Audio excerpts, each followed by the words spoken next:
కానీ బీసీలకు వచ్చే ఒక మంచి అవకాశాలను పక్కదోవ పట్టించి రేపు ఏ అవకాశాలు ఉండొద్దని చేసి కుట్ర చేసి ఇవాళ అందరూ అట్లా మాట్లాడుతున్నారు. కానీ తప్పు. అది ఒకవేళ ఎక్కడన్నా మిస్ అయితే కొంతమంది టీఆర్ఎస్ నాయకులు ఈ కుల బహిష్కరణ అంటే ఈ కులగణన బహిష్కరించాలన్నారు. ఎంత దరిద్రం అంటే ఇవాళ నువ్వు లిమ్కా బుక్ కోసమేమో కుల సమగ్ర సర్వే పేరు చెప్పి ఒక్క రోజులో దేశ విదేశాల నుంచి రప్పించి రికార్డు కోసం పంపించినావు.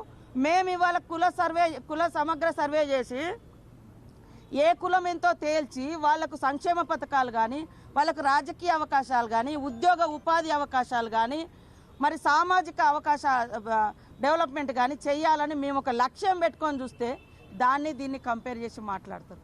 వాళ్ళు ఇచ్చింది 51, మేము ఇచ్చింది 56%. మా సర్వేలో వచ్చింది 56%. ఎక్కడ తక్కువ వచ్చింది? ఇవాళ తక్కువ ఎక్కడ రాలే. వాళ్ళ సర్వేలో ఓసీలకు ఆనాడు 23% ఇచ్చారు.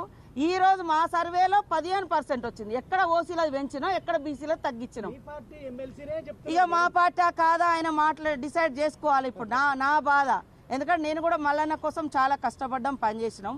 పార్టీలో మాట్లాడాలనుకున్నప్పుడు పార్టీ లైన్లో ఉండాలి. లేదా మీకు డౌట్స్ ఉంటే ఇది ఎట్లా చేసినామని ఆయనని కూడా 2-3 మీటింగ్లో పిలిచినాం.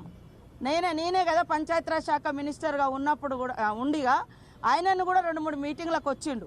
కాబట్టి ఇవాళ ఈ యొక్క కులగణన జరుగుతుంటే ఈ యొక్క సమగ్ర సర్వేలో అధికారులకు సహకరించాల్సినటువంటి ప్రజాప్రతినిధులుగా ఉండి బీఆర్ఎస్ పార్టీ ఎంత దుర్మార్గం అంటే వాళ్ళు ఈ సర్వేలో పాల్గొనలే. మేము ఒక టార్గెట్ పెట్టుకున్నాం, సామాజిక ఆర్థిక ఉద్యోగ ఉపాధి అవకాశాల కోసం ఈ కుల సమగ్ర సర్వేను మేము నిర్వహించినాం. ఇవాళ వాళ్ళకి ఎక్కడ బీసీలకు పెరుగుతున్నాయో ఎవరి వాటా ఎంత పెరుగుతుందో అని వీళ్ళు పాల్గొనలేదు. పాల్గొనలకు మాట్లాడే అర్హత ఉందా? బీసీ సోదరులు కూడా ఆలోచించాలి, నిలదీయాలి. ఎందుకు వాళ్ళు పాల్గొనలేదు? వాళ్ళు అంటే దీన్ని తగ్గించాలనే కదా, ఈ యొక్క కుల సమగ్ర సర్వేను ఉనికిలోకి రానియకుండా చేయాలనే కదా. అలాంటి వాళ్ళు వచ్చి వాళ్ళు మాట్లాడుతున్నారు బీసీల కోసం.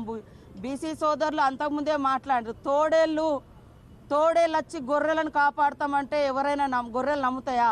నేను గొర్రెనే కావచ్చు, కానీ నాకంటూ ఒకటి ఉన్నది. కానీ తోడేళ్ళ మీద డిపెండ్ అయి బతికే అంత దారుణమైన పరిస్థితి ఈ రాష్ట్రంలో ఏ వర్గాలకు లేదు. మా జాజుల సీనన్న కూడా అంటాడు, మేము తోడేళ్ళని నమ్ముతామా అమ్మ, మేము గొర్రెలమే కావచ్చు కానీ తోడేళ్ళని నమ్మని. ఇవాళ బీఆర్ఎస్ లీడర్లు ఇవాళ నీతులు మాట్లాడుతున్నారు.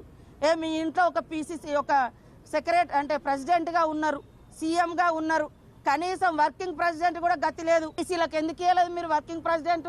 20 ఏళ్లలో శాంతి వాళ్ళని నెట్టి పడేసిర్రు, మీ కుటుంబాన్ని మాత్రం మంచిగా నడుపుకున్నారు. మీకు మాట్లాడే అర్హత ఉందా? వాళ్ళు వెనుక ఎట్లా పోయి నిలబడుతుర్రో మా బీసీ సోదరులు కూడా ఆలోచించాలి. 10 ఏళ్లల్లో మరి బీసీలకు బడ్జెట్ ఏమి ఇచ్చిర్రు? ఇవాళ నీతులు మాట్లాడుతున్నారు కదా, బడ్జెట్ కేటాయింపులు కూడా లేవు.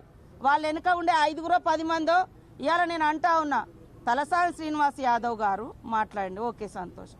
అయ్యా మరి మీరెందుకు కుల సమగ్ర సర్వేలో పాల్గొనలేదు? ఏం తప్పు ఉంది మాది? ఏం తప్పు రాసినాం? ఓకే, నీకు ఇష్టం, నీ కులాన్ని కూడా నువ్వు ఎక్కించుకోలేకపోయినా ఇలాంటి వాళ్ళు ఎంతమంది ఎక్కించుకోలేదో మరి. ఇలాంటి ఆయన ఎక్కించుకోలేదు, పద్మారావు ఎక్కించుకోలేదు, ఇక అందరు మిగతా అప్పర్ క్యాస్ట్ వాళ్ళు ఎక్కించుకోలేదు, బీసీల నుంచి వీళ్ళిద్దరు ఎక్కించుకోలేదు, మిగతా అంతా దాదాపుగా ప్రజాప్రతినిధులంతా అప్పర్ క్యాస్ట్లోనే ఉన్నారు.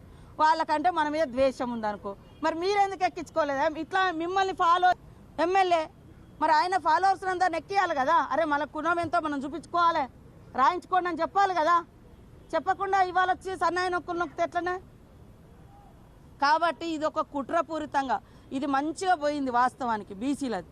కాబట్టి దాన్ని డౌట్ క్రియేట్ చేయాలి. ఈ యొక్క మంచి పేరు ఇవాళ ఈ రాష్ట్రాన్ని చూపించి దేశంలో మా రాహుల్ గాంధీ గారు కూడా దేశంలో ఉన్నటువంటి అట్టడుగు వర్గాలకు న్యాయం జరగాలని కొట్లాడుతున్నాడు ఒక లక్ష్యంతో.